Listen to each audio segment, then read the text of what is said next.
Healing crystals, skincare routines, knitting a sweater, fitting in jeans. With Katie and Sarah, no need to worry, you're on a lady journey.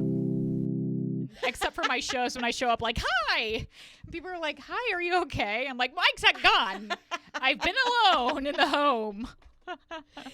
It's the worst. I know it is. I just feel like as an adult, you're just like, I don't have anyone to talk to. And so this is why we do our podcast. It is. And it is such a joyful, it is a cleanse. It's a cleanse, and we gossip, and we in between takes, and then we talk about life shit, and we're like, what is that? What is that? I wish I could tell you some of our what is that. This is really better than therapy. It really is. You just have to talk it out. We were just talking about, I have to make sure it's recording. Oh, yeah. Oh, thank God it is. Are we part of our own prison? Are we part of our own prison, especially in terms of like femininity, where you're ascribing to obstacles that people have told you are obstacles and you buy into it? Yeah, and then it becomes your narrative. We were just talking about like ageism, that a lot of times in show business, they're like, there are no roles for women past 40. And you're like, yeah. If you wanted to be the ingenue. Yeah, if you wanted to be like Drew Barrymore, like you're not going to make it. Yes. But there's so much TV and film that you're like, so there's got to be working actors and actresses. Yeah, and the way that your brain works, if you're like, well, I'm too old, like you're never going to book anything. No, exactly. I almost feel like to portray an ignorance is actually a very great tool to have. Yeah, just show up and be like, okay, like whatever. I didn't know that we weren't letting 44-year-old women in here. I can do it. Yeah. I'm fun. And don't act 44. Just act stupid. Well, have you ever show up with your little insane outfit? I'm like, I don't have a bank account. Yeah.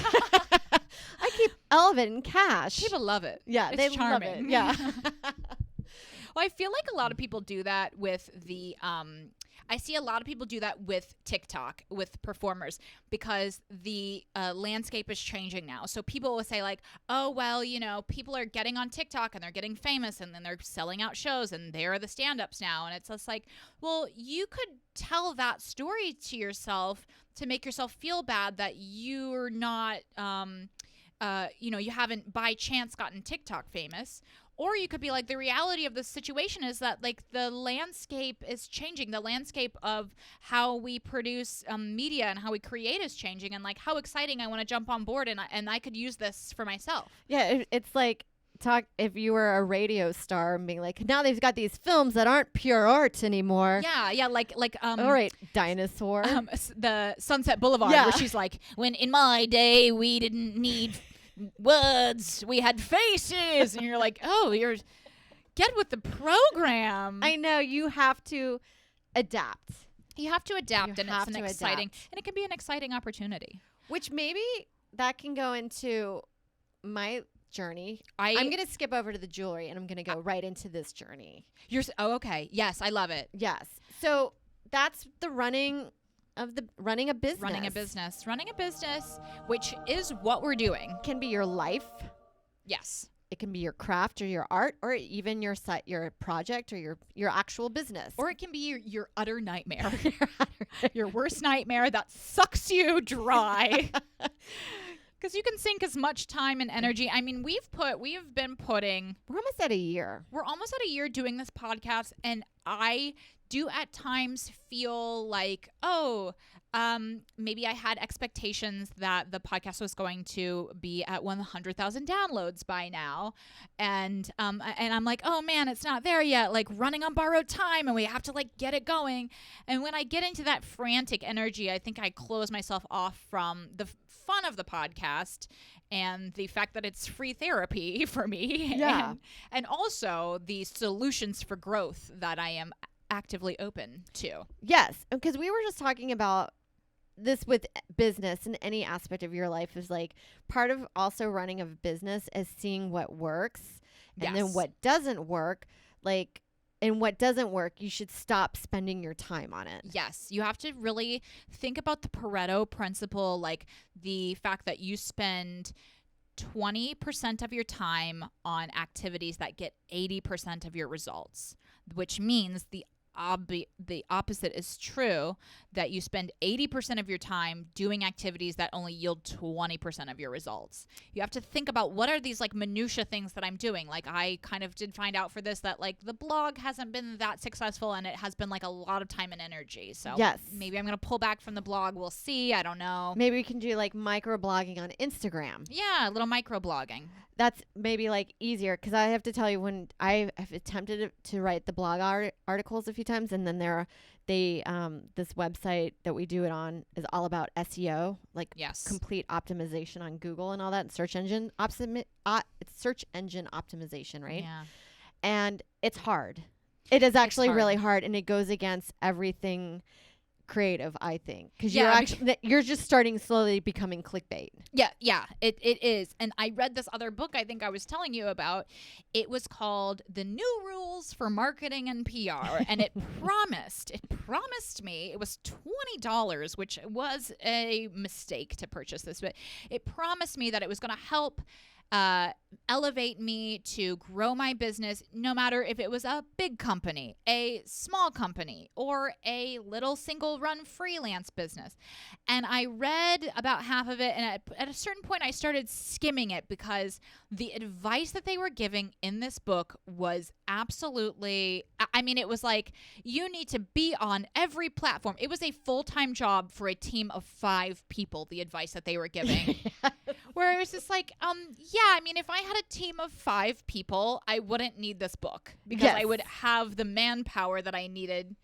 And I think it was really more for like people who learned marketing 20 years ago and had never had a concept in their mind that it evolved in any way. Yeah, that it's always changing. Like back in the day, they would be like, you want it polished. And now they like authenticity. They love authenticity and answering problems and giving information. And it's just like, well, we're actually we're not selling like hair ties for men. Okay. Although we are promoting Manscaped, which is our sponsor. Yes. So you can get a fabulous box of manscaping goods. The code is ManJourney, 20% off. Check it out.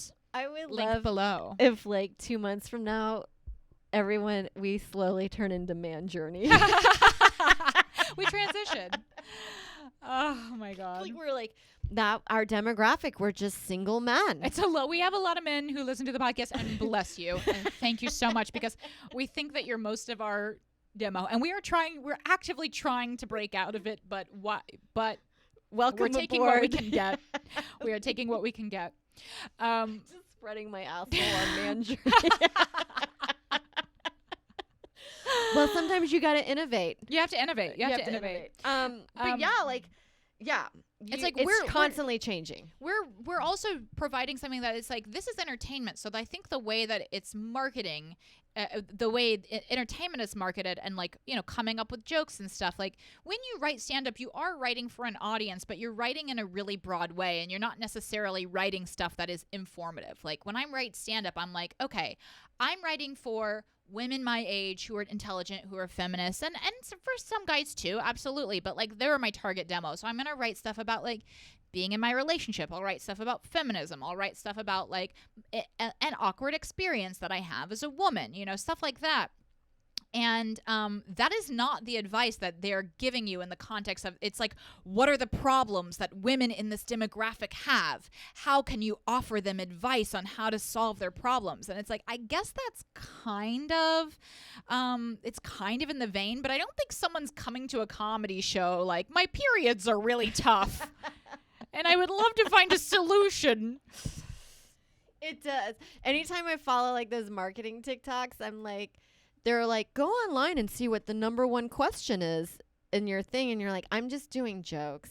Like, yeah, so this is totally different. And the number one question is always like, how can I get good at marketing? Yeah, and then like people are having like their marketing firms that are just telling you how to have your marketing firm. And it's like, but wait, I wanted to promote my podcast. Do I ever get to promoting my own podcast?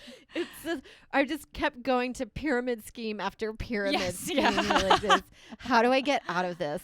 It's awful. Nobody gives you that great of advice. Every now and then you do hear something, but it's always in the weirdest areas that I wouldn't even normally say that we're like business, but just like life. Like I always hear, this is one that I love. Go to where the love is. So that's what we're trying to do on Lady Journey. Yes, and we talked a little bit about this when we were on Help with Natalie Cuomo. Yeah, this is a great one. And I got that through like a comedy podcast through friends that I just heard. Yeah. This was like years ago, and it's always stuck with me. Go where you get the reward, if that's what you want. Like I'm thinking about now. I want to kind of slowly parlay into making kind of films, hopefully, or at least getting into that world a bit, like acting. So I've been trying to do stuff in that. And then, so I got into a film festival, or my short got into the JFL. And then from there, somebody asked me to do another film festival. And then she's asked me if I would be interested in maybe writing Punch Up for her script that would pay. So I'm like, I'm seeing actually more stuff coming at me than stand up. Yes. Yeah. At this point. Yeah. It could probably plateau, which it does, and then I'll just veer back into. But that's what you kind of have to do in business. Well, that's good. It's good to have diversify the income streams. Yes. Yeah. Where 'cause I'm doing the same thing where I'm like, I decided I'm not really going to do commercial auditions anymore because most of the commercial work that I get, I think I told you I did like this TikTok for Maybelline where it was just like they just asked me based on my stand up. Yeah. So it's like I'm going out on all these auditions, like being like, oh, I hope I book the Swiffer ad. And I'm just like, and I'm not even, it doesn't take skill. It doesn't take like acting skill. I'm just like going it's like a this, look. like, meh. Yeah, it's based on a look. Sweeping, you know? And so it's just, it's just not where I want to go. And I'm not making progress in that area. And then I think that also you really do have to, especially in business, it's like, I've had like a big moment of clarity recently in terms of the podcast, you know, where I felt like I was going a lot of different directions with doing the blog, trying to get us into like ads and trying to book people. And then I just worked on it and I let it all kind of distill down without making any concrete decisions. And I think this is also partly because I was reading Think and Grow Rich, and I was really trying to come up with an actionable and manageable plan of what can I do 1 hour a week that is the most important stuff for this podcast that I can move it forward. And that's all I'm going to do. And then when the hour's done, then I'm done. And that's it. A lot of it's just straight asking for stuff. A lot of it's asking. And that's why I am begging. asking. I am begging for a sponsor. So if you have a business and you want to sponsor Lady Journey, we are a really funny podcast, and I don't mind saying that. And I think we have the potential to be huge. So if you have a business, female owned, or male owned, or you know, Manscaped, we're very grateful for the package. The next one, we're just doing chainsaws. Really anything. See, this is the problem when you get into a small business. You're like, I have a vision, right? And then you're like, oh, well, we're going where the money is. And then it's like, well, I guess we're selling out now. And, you know, I want to be like the punk rock of the delicious dish. Yeah. Like, we're doing whatever. But then at a certain point, it's like, we need money. We're PBS. We're PBS now. Yep. This is a probably broadcasting. But no, it's like, I don't know. I just think back like, because I was watching some TikToks and there was a girl that openly was like, I'm just shutting down my Etsy store. But she wasn't like shutting down what she does, but she was like, it was kind of like a relief for her. And she was like, I actually felt better doing it. And we were thinking about, we know people, like there's these guys that have a very successful podcast. They tried 2 separate podcasts before that. And it wasn't until this one that it hit, and it just was marketed differently. It was marketed differently, and I think that like they also just had you know, third time's the charm, and they had the charisma, they had the chemistry, they had like the history together, and you know, it is hard to know like with this podcast, like how long are we going to do it? Is it going to be a year? Like ideally, when you have a small business, you want it to get off the ground. Yes. And we do have a bit of experience doing this just in terms of like freelancing in the stand-up comedy world. And when you do open a small business, I think what's the rule? It's like 10 years until you're out of the red. Yeah. I don't think I started really making money as a comedian until I was 8 years in. Still not. Which is 2 master's degrees. So that's like double years of medical school. Like, it's kind of nuts. But it is also, you know, I feel like we talked about this like a while back on like side hustles. It's like it is an investment. A small business is an investment, and it's a risk. Yeah, it's just a bunch of trial and error, and I'm just, again, like when we say this for out loud, it's a lot of times for us, but it's also like I always like it when people have transparency when they're trying stuff. Like, it's hard. It's fucking hard. And a lot of times you only hear success stories. Totally. And it's frustrating. And then when you do hear the success stories, it sounds like it was super easy, or they leave out a few details. Like, these are my favorite to hate stories, or he just came in, he was working in the mailroom, and he saw Steve Martin and dropped off his script, and now he was writing for this. And I'm like, yeah, they leave out the detail that his dad was CEO of Paramount or something like that. And he was a white man. And Steve Martin didn't even want to fuck him. Yeah, and you know, like, I do think I've listened to some other podcasts out there, which seems insane. Yeah. And they are all like these wild success stories of like, well, we just started and then now we're here. Yeah. And it's like, well, you're also doing a podcast about with the promise that if people listen to you, they will be able to do a podcast. Yes. And I just like to say, you didn't help me that much.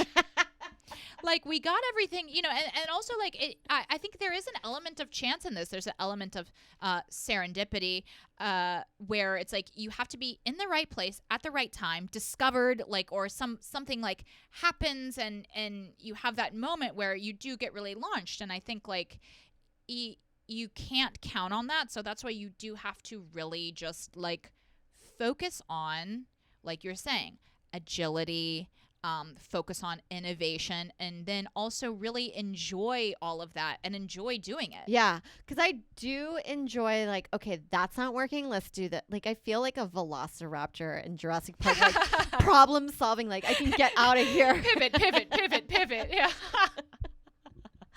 That's hilarious. Yeah, well, this is a podcast that will tell you podcasting like it is. Yeah, I mean, we had a rough one today. A camera kept shutting off in the beginning part. I couldn't get it organized. I forgot to press record one time.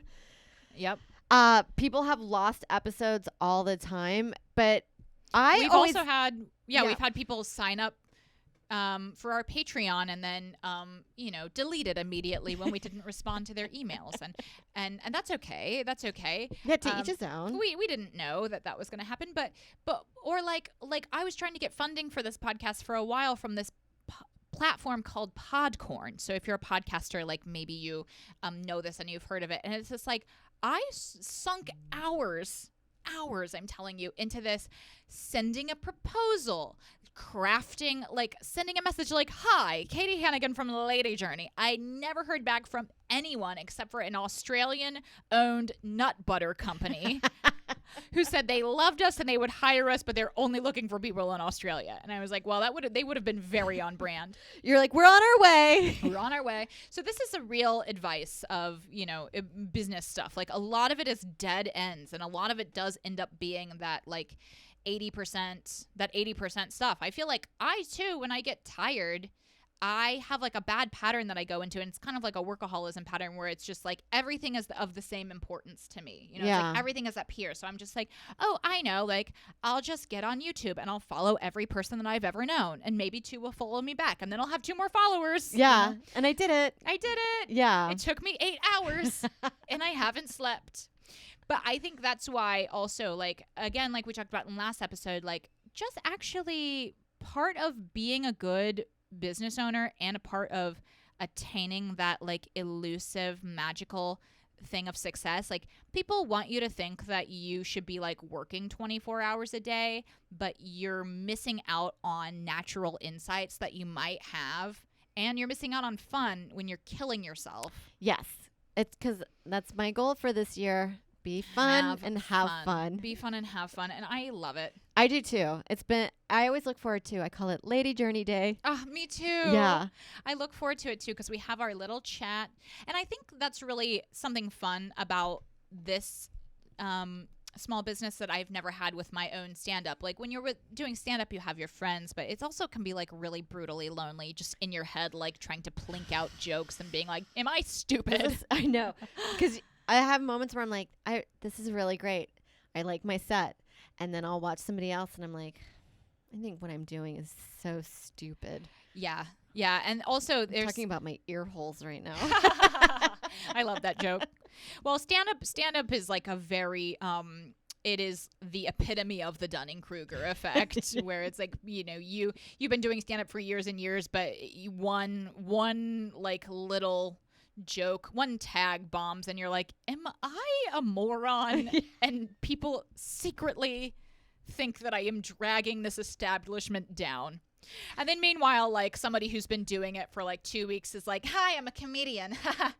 let me on the stage. Yeah. And then they're just confidently bombing and you're like, why can't I be like that? They're having fun. And they're having fun. I'm yeah. stupid. I'm an idiot. But I've been back on my Super Attractor book, which is, I've talked about that book on this podcast, and I'm just kind of doing a chapter a day, but there is a full chapter on having fun there. And Gabby talks about like she's measuring her success by how much fun she's having. And I really love that idea because it actually takes the pressure off of results, and you can't really be results oriented and also fully in the moment. No, it's really hard. You're sabotaging yourself Yeah. by being like, if I don't get this right. And I felt that when I go on stage sometimes, and maybe other people have this experience with like a job interview or like giving a speech, where it's like, because you have this energy of like needing to get it right, it causes you to I think like subconsciously emit like rigid vibes. Yeah. And then you also, you're unavoidably, you will make like a small mistake and your brain is like, fuck. Yeah. And instead of just being like letting it kind of like roll off of you and staying in the moment, now you're off in your mind. Oh, it's because we were talking about like bombing. Yeah. And like as soon as you kind of get used to bombing, Yeah. it really changes everything, and it makes the bomb maybe a little bit more enjoyable.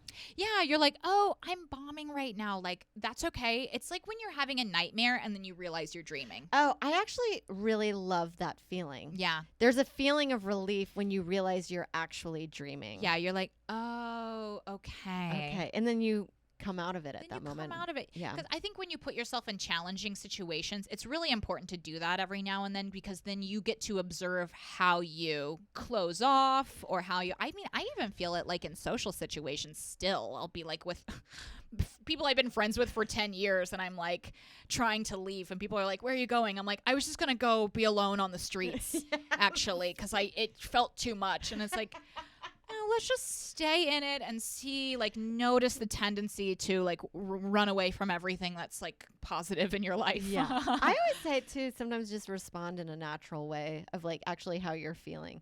I'm just a little overwhelmed right now. By you. Yeah. It's so true. I do think like in polite society, you have, and I think this is maybe true for women too, although I don't want to stereotype because I know dudes that do this as well, where it's like, it's people pleasing. Yeah. It's people pleasing. You don't want the other person to feel like put on the back foot by your negative energy. You want to be like there, but when you actually are real about it. Yeah. And I think, and that it's comforting. It's relating. It's comforting and it's relating. And I don't know, I guess that's kind of what I wanted people to take away from this episode. That's like about small business, where it's like, yes, we've come a long way. We have an awesome foundation. We're feeling good about it, but also it's been painful, and you know, we're not just like stars. I know. Absolutely. And I always say, sometimes it like borderline hurts my feelings, but you just realize it's all part of the process. And I think of, we were talking about the Are You Garbage guys. The Are You Garbage guys. Their podcast that they have now is so good, but they had a lot of trial and error in the beginning. It's a wonderful podcast and I adore them. And if you guys aren't listening to them, I highly recommend. It's so fun to admit where you're garbage in your life. It's such a fun podcast. They're really fun guys, and they deserve all of the success that they have gotten. Yeah. And listen to their podcast and then come back and keep listening to ours. Yeah, And don't let us lose you to them because they're great. Yeah, but we just want you guys to know, anyone that's running life or business, it's hard and most of it is failure. Yes. Yes. Exactly. It is, because I think about some of the film directors that are really successful. If you look at their resume, you're like, wow, they also made a shit ton of bombs. Yes, they absolutely did. Like, look at I'm thinking of Francis Ford Coppola with the Dracula one. Yeah, Francis Ford Coppola and Cronenberg. Yeah. It's like he has movies that are so famous. I mean, if you like niche horror. Niche. But, Lady Journey. Lady Journey. But he has movies that people are like, oh my gosh, like Videodrome. It's like an iconic movie of the 80s. And then he has tons of other movies that you haven't even ever heard of. Yeah, that you would probably walk out of. Yeah. Yeah. And it's the same with Stephen King. Like some of his books, you're like, oh, great. And some of them are It, which we have gone over. And we won't. Let's go over it again, which is like It. Coming back around and doing the exact same thing 37 times. Until you decide to stop reading the book. They were my wildest days that I would realize that we bond so much over our hatred for It. It was surprising. It was more surprising than I think that we made the same pasta salad this week. I also love that our discovery for our hatred of It came from talking about Pinterest. Yes. That was one of our best episodes, and take a listen. Guys, take a listen. Should I go over my let's talk lake. Let's talk lake. Because we have just a few moments left. Definitely. Lake is fun after we just went on. Guys, and I know that sounds like we're not quitting Lady Journey. No, we're not quitting at all. We're staying in it. We're staying out of spite. Dig my heels in. But on the lighter side, summer's here. Palate cleanser. Palate cleanser. Ugh. Your journey is. So I did a really gorgeous, wonderful escape, and I just wanted to talk about it because I think this is a great thing to do when it's summer. If you have friends, going to stay with friends, it's so cheap. It's so budget. And even if you don't have friends, everybody lives kind of close to a lake. It's not like a beach journey where I'm from the Midwest. We would go to the beach once a year and we would just be driving 18 hours straight. And it's well, now, it's a nightmare. Yeah. It's become a horror film. But I think doing a lake weekend is the perfect mini summer escape because depending on where you live, you can easily get an Airbnb, couple $100 a night, share it with another couple. And you just get to go, you get to give yourself a little teeny tiny break. And I think it's a totally doable vacation. It's you're not going to be flushing $3,000 down the toilet. It's going to be a couple $100. And you know what? You can grill. Yes. Eat the food, make food there, and just keep it budget. I love a lake weekend. Hot dogs? Hot dogs, the cheapest and best way to get your microplastics. Get those microplastics. It's vitamins. Yeah, it's vitamins. Oh. Definitely. Because it's funny. Katie talked about a lake. I was in Montana. We were in Whitefish Lake area. Yeah. And we passed Flathead Lake, which looks amazing. And it always blows my mind. Who are these people with lake houses? Yeah. Who are them? What are you doing? If you have a lake house, let me know what you're doing for a business. Yeah, my friend, which is my lake story, she lives full time on the lake house, which you're oh, this isn't a lake house. This is just a home. Yeah.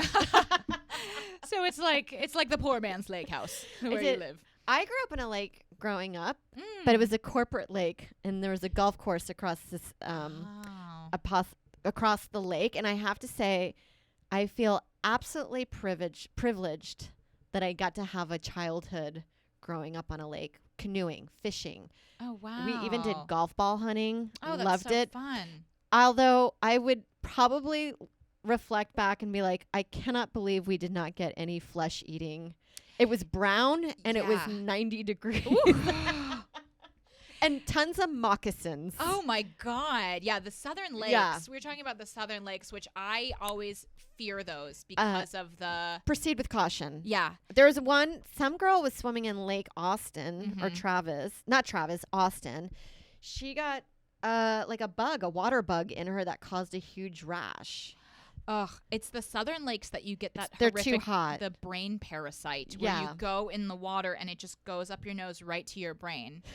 And that's why they're a new fear unlocked. Yeah. Enjoy. Yeah. I unlocked a new anxiety. Well, that's why they say if you use a neti pot, if you live anywhere, it's basically below the Mason-Dixon line. Hate to say it, but it is. Yeah. If you live anywhere down there, you always need to make sure that the water in the neti pot is boiled, because that parasite, if you ingest it through your stomach, it's killed in the stomach acid. Yeah. But if it goes in through the neti pot, it's just like, bye-bye. There's nothing they can do. Absolutely. I always say, at least in the South, proceed with caution. I also have this fear whenever I'm hanging out with somebody.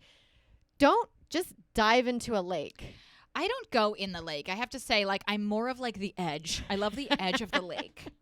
I love the edge. And when I was at my friend's lake house, it was actually like pretty freezing. They're usually, the ones in the north are so cold. They're so cold, yeah. When it's hot, it feels really good to at least do a quick dip. In and out, yeah. And sometimes you kind of get used to it. But the reason why I like North Lakes more, you don't have to worry about gators. No gators. No gators. Not really a snake or a poisonous cottonmouth situation happening up there. The water is usually more crystal clear. Yeah. So it's cleaner. It's just nicer aesthetic. And a lot of times you get more of a nicer backdrop. Usually in the South. And I think of Texas lakes, they're just like corporate lakes. Yeah. Or reservoir areas. Yeah, or like in Florida, it's like a bit like swampy. It's more like crocodile hunter. And you're like, no. But yeah, like the northern lakes, I do love like just that aesthetic of like the lake weekend and everything that entails. Like we went to, we had a little boat ride. So romantic. We went to a cidery. Yeah. Love it. So bougie. Out for dinner one night, grilled another night. And then we like took a yoga class. And it's just like, I love that type of trip. For me is actually like truly relaxing, where it's like you're doing yoga. It's not like you're going to the beach, you're in the sun, you're boiling. Yeah. Then you're like going out clubbing. Then you're going for dinner. You're getting hammered. It's like those vacations are fun and exciting. Or like, you know, you're going to like a trip in Europe where you're just like seeing every site until you drop, like an adventure vacation. Yeah. You know, there's like party vacation, adventure vacation, and then it's like the lake is just chilling. It's chilling because like the beach again, you got to bring beverages, a shit ton of them. You will die. You got to prep because you're for like, the beach. We took 18 hours to get here, so we're going to spend 8 hours on the beach today. No, what kind of activities were you and Joe doing on your trip? What we like to do is we just like You're went in Missoula, hiking. right? We flew into Missoula and then we drove to Whitefish, was about 2 hours away. Oh, okay. So we like to hike, get sweaty, and then we did a dip right afterwards. I would have stayed longer. I'm actually really into jet skis, and that was probably one of my "Are you garbage?" Oh my gosh, I did not know this about you. You love jet skis. I have to say, my mom thinks they're so gauche that I one of these days I want to bring out an argument like, and I love jet skis. Get over it, mother. They're so much fun. At least with jet skis in the lake, you don't have to worry about like a disruption of the corals. Yes. Because they will die. Yeah. You don't want to hit them. You don't want to hit them. And you can be as douchey as you want on a fucking jet ski on a lake. Get out there with your cigar. Yeah. Just. Oh my God. I've never gone on a jet ski because Katie, you have to get on a jet ski. Maybe I will. I would go on with you. I feel like I would feel safe. Oh my God, if we could get Mike and Joe on one. Oh my gosh. Mike will be in the front. He'll have to go in the front. Yeah, because it's gay in the back. It's gay in the back, yeah. Well, I dated a guy very briefly who had a Vespa. Yes. And a couple times, this was during Hurricane Sandy. If you'll remember, in New York, we basically had the city was shut down because there was no power south of 30th Street for several days. It was almost a week, I think. So I went on the West Side Highway with him on his Vespa, and it was so upsetting. I felt like I was going to fly off and die at any second. It's a numbers game. It's a numbers game. Yeah, it was. All I could do was just closed my eyes. I felt dizzy. I just felt like I also didn't trust myself. I'm like, am I going to let go? Like, this is why I would never own a gun, because I think I would just be like, gotcha, you know, like, I don't know. Well, the wild thing is you were probably only going 20 miles per hour. We probably were, yeah. But it feels like you're flying at 100 miles per hour. Oh, it was so terrifying. So, like, I have been offered to get on a jet ski at a different time, and I just thought, I don't know.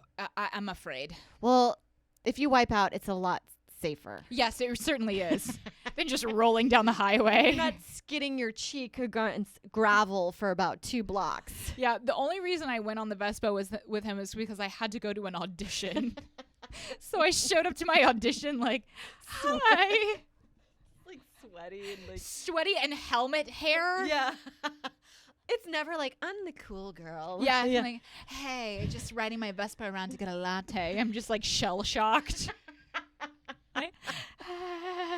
Sorry, I'm late and my skirt is ripped. Well, my goal is to get us on jet skis. Okay. Okay. If we get In a lake. If we get 1,000 patrons on our Patreon, we will rent a jet ski and we will do a live episode from the jet ski. Please help us make this goal a reality. We need money.